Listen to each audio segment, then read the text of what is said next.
Tadi lo ngomongin keluarga ya, betapa pentingnya nih di rumah gitu ya untuk mendidik anak. Nah, lo sendiri kan membesarkan 3 cowok ya, Mas? Iya.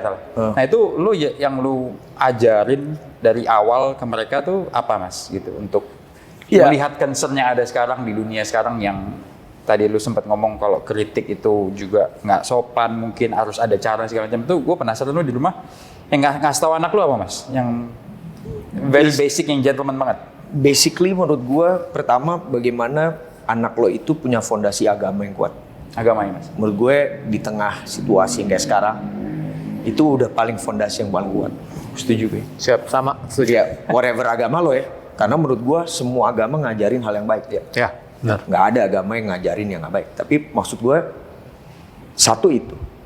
Dari agama yang kuat, dia punya pemahaman bagaimana sih hidup harus berjalan. Kita dalam kontrol ngawasin dia. Dalam situasi gini, gue sangat yakin gitu. Kalau kita punya suasana keluarga yang punya komunikasi yang baik, atau punya kayak gue tadi baru ngomong, kayak gue sebagai orang tua nggak bisa bilang kamu harus ngertiin orang tua, nggak bisa. Justru gue yang harus ngerti mereka dengan situasi yang ada sekarang, dengan situasi dunia yang mereka hadapi, bahwa dunia sifatnya penuh dengan hal yang sifatnya singkat-singkat. Tapi jadi sesuatu yang sering mereka lihat dalam bentuk 15 second, 30 second tanpa sesuatu yang jelas. Semua kepentingannya untuk viral. Tapi kalau gue kasih fondasi agama yang kuat tentang, agama kan itu tentang kasih, tentang bagaimana lo mengapresiasi orang, respect, saling menghargai kan, itu bagian respect, sopan santun, semua kan ada di situ. Mana yang ada yang nggak ada, semua ada di situ. Ya kan, masalah perbedaan itu jadi hal yang wajar.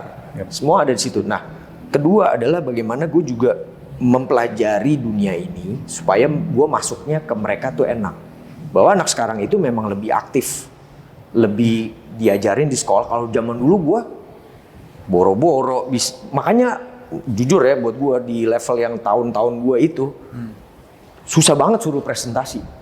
Kenapa, Mas? Ya, lu nyatet, abis itu apalin.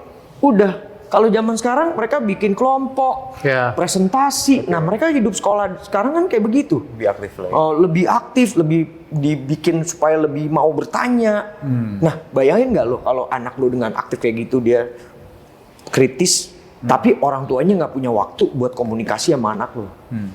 Yang kalau dia nggak dapat informasi itu, dia dengan gampang bisa dapat info dari tempat yang lain. Dan belum yang belum tentu benar. Jadi menurut gue penting bagaimana kita harus punya waktu sama anak. Ya pinter-pinternya kita deh ngatur.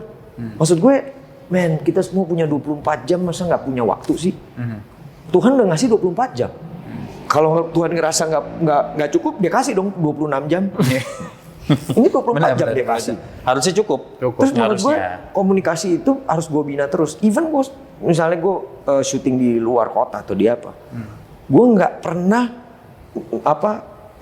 nggak komunikasi sama mereka.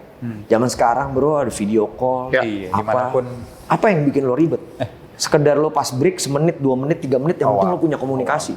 Dia cerita sebentar, ada ini. Kalau gue lagi nggak di luar kota, makanya gue selalu punya momen malam sebelum tidur, gue ngobrol sama mereka.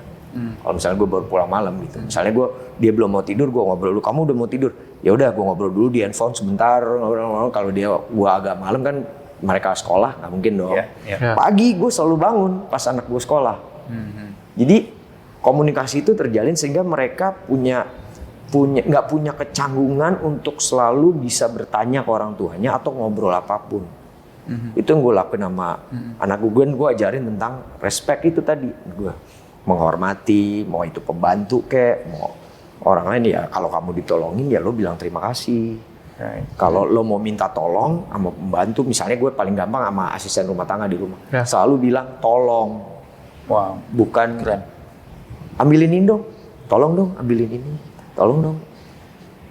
Itu hal-hal yang basic yang gue terapin ke anak gue sih sebenarnya. Penting itu Mas, core foundation yang sekarang udah banyak hilang itu. Iya, makanya gue bilang basicnya balik lagi ke rumah, ke keluarga. Lo nggak bisa nyalain siapa-siapa. Itu on your part, gue melihat itu berarti sebuah komitmen dari lo ya, seorang ayah. Maksud gue tadi kalau lo ngomongin lo lagi kerja, syuting, apalagi Mas Lukman kan sebagai seorang aktor, lu syuting, sempat tadi bilang sempat syuting di Kalimantan 45 hari, for example, itu lu berarti kan punya komitmen ya, punya komitmen untuk tetap terus berkomunikasi sama anak lu, no matter what. Iya, karena gue sadari ternyata setelah berapa lama, pekerjaan gue yang paling utama adalah menjadi ayah. Bukan masalah gue jadi aktor, itu oke, itu kerjaan gue juga. Tapi pekerjaan utama gue, itu adalah menjadi seorang ayah buat anak-anak gue. Gitu kan. Gue selalu bilang, kalau ditanya, Mas gimana di profesi aktor? Ya enggak, profesi gue yang utama adalah ayah. Gue bilang, habis itu gue ada punya kerjaan lain seperti aktor lah, apa, whatever. Gitu. Jadi itu betapa pentingnya tuh Mas ya? Penting, jadi gue kehadiran seorang ayah. Iya, gue sama istri gue selalu ngobrol. Dan kalau misalnya gue nggak dapet, bisa nggak sempet, biasanya istri gue langsung infoin, kamu besok ngobrol deh sama si Akifah misalnya. Kemarin dia nanya gini ya, kamu ngobrol ya. Gue tanya besoknya, ngobrol. Apalagi lu mau menghadapi yang paling gede ini, mau udah masa remaja bro. Wah itu challenge-nya beda lagi tuh, ya kan? Beda lagi.